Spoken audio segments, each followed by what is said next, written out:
Here he down, picked that defender. Burke got out in the flat, touchdown New England. That was their first passing touchdown since week 4. Speaking of passing touchdowns, oh, sneaky Patriots. Just an outstanding play design. Got to make sure it's backward to Jacoby Myers.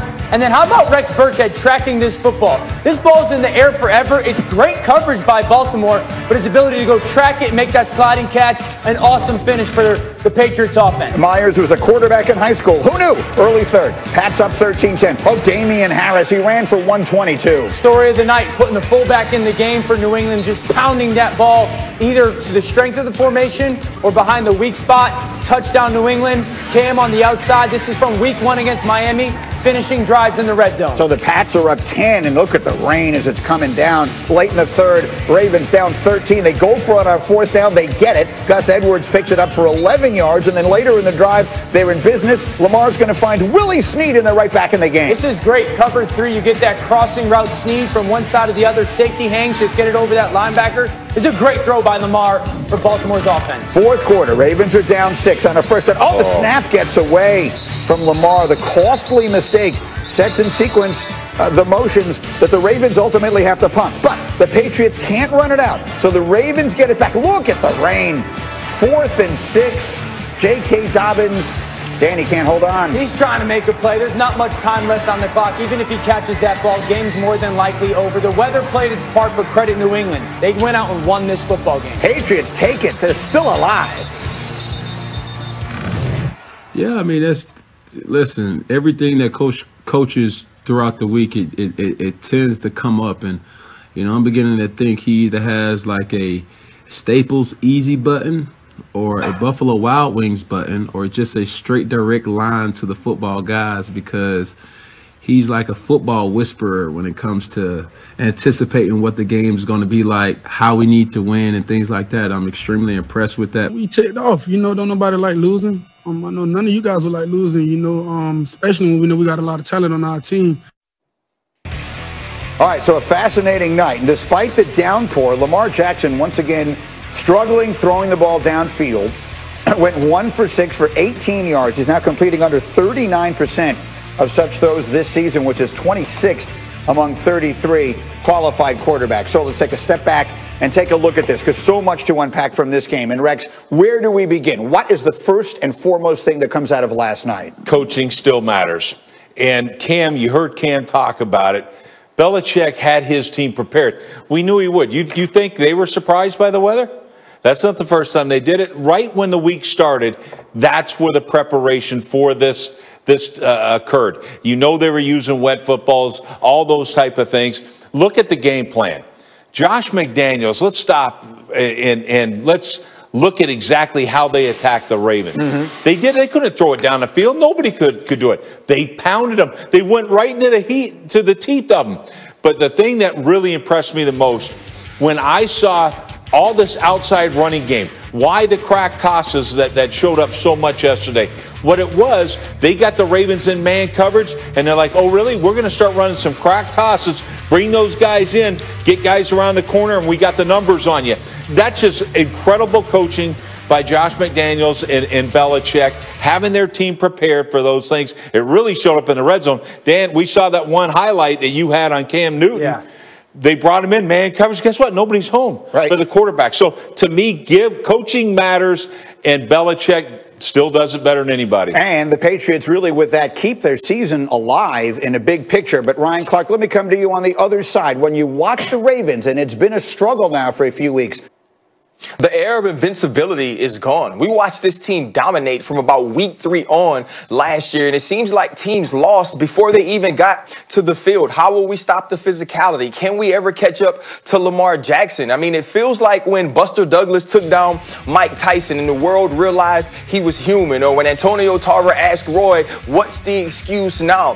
When you see this game, when you see these teams play against the Baltimore Ravens now, you feel like if you can take them into the deep rounds and make this this Baltimore passing game have to beat you. Make them have to come up with stops, not just turnovers. Defend against your physicality. This team has troubles, and when you watch them against the Kansas City Chiefs, you've seen them in the playoffs, also against the Pittsburgh Steelers. I believe there's more confidence walking into the stadium against the Baltimore Ravens that if we make them play, if we make them continue to execute for 4 quarters, we can beat this team. And now that we're seeing that, we're going to see it week in, week out. Them have to fight to beat good football teams. Significant injuries as well for that team. They lose the tackle a few weeks ago. They lose the tight end last night. So there's a host of problems right now for the Ravens. Yeah, and touching on RC's point, like this is not last year's Baltimore Ravens, and we all need to accept that. Last year, Baltimore on offense was 2 things.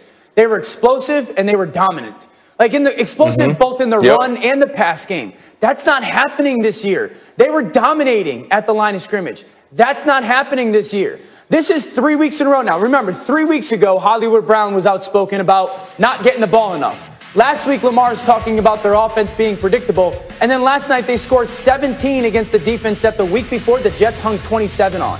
You know, this offense doesn't do anything well. It doesn't do anything that a defense is going to look at this year and go, you know, that scares me. Or we got to be focused on stopping that. Last year, it was Lamar in the run game. It was the 3 tight end package. It was the play action game. They don't have that this year. This is not last year's Ravens team. And I'll keep it real. Their season is on the brink. Their season on the brink of being lost. I think that's not overstating it. And Rex, I will just ask you, people said last year that the teams would have the offseason to study that offense and figure out how to stop it. Is that what's happening? Have people figured out the Ravens offense? Well, I mean, to some extent, absolutely. I mean, quarterback running game, you got to get prepared for it. Teams are way more prepared for it than they ever were. But to Dan's point, they don't have those 3 tight ends anymore. And are you going to match up in base personnel or small guys? It makes a big difference. So you're seeing teams, they don't have that personnel group, so they're putting more speed on the field to stop Lamar Jackson and company. And that's really the difference, I think. That's where it begins. Patriots got to win to keep their season alive. Ravens, says Dan, their season on the brink. So that was the upset of the night. How about the moment of the night?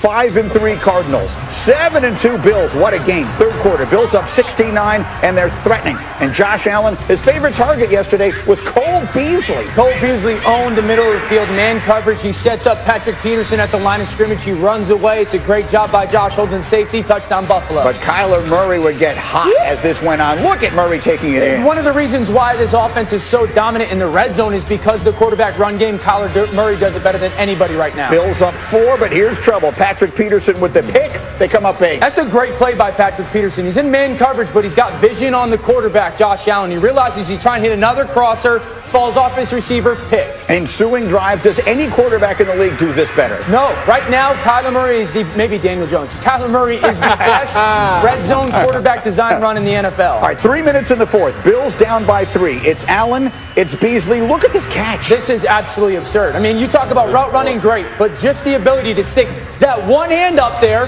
secure the ball, grab it with the left, and get feet in bounds for a first down, that's sick. 40 seconds left. This is a gorgeous throw to win the game, right? Game winner. Game winner. Stephon Diggs, that's going to be your ball game. Allen, they can celebrate. Spectacular play in the corner by Diggs. Great throw. Oh, the Bills are going to come away with a win.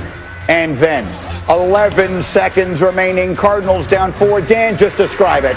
Just special. This is why you take them 1. I'm going to break this play down a little bit later, Greeny. There's a lot of layers to it, but just the ability to get that ball off, and then Hopkins going up, elevating before everybody to make that catch. Look at this. There's no way. That is so difficult to go elevate, get your hands on that ball, and keep security, keep possession of that football in the midst of that absolute chaos, arms fully extended, and bring it to the ground in that moment. Absolutely ridiculous by DeAndre. That's why you traded him, Houston. Great job. The Cardinals on that play win it. Look at the disbelief on the face of everybody there. Josh Allen, Stephon Diggs, can't believe it. Pretty good. What a play. Let's talk. You know, in basketball terminology, that's what they call this. You know, when somebody get dunked on. But it was on 3 people. Yeah, that was you know, they were in position. It was just a better catch by Correct. You know what? That doesn't make any difference if it's grammatically correct. It's accurate. Patrick Mahomes says D-Hop is a monster. LeBron James chiming in. He was excited. It was the play heard around the world. It was the play everybody was talking about yesterday. And so, Rex, as you saw it happen real time, what was the first thought that went through your mind? I mean, really, the first thought was, how stupid are the Houston Texans? And look, this is the dumbest trade in NFL history. It is. And every single person on the planet knew it was the dumbest trade, except one person. And this is it. When you're thinking about D-Hop, when he's getting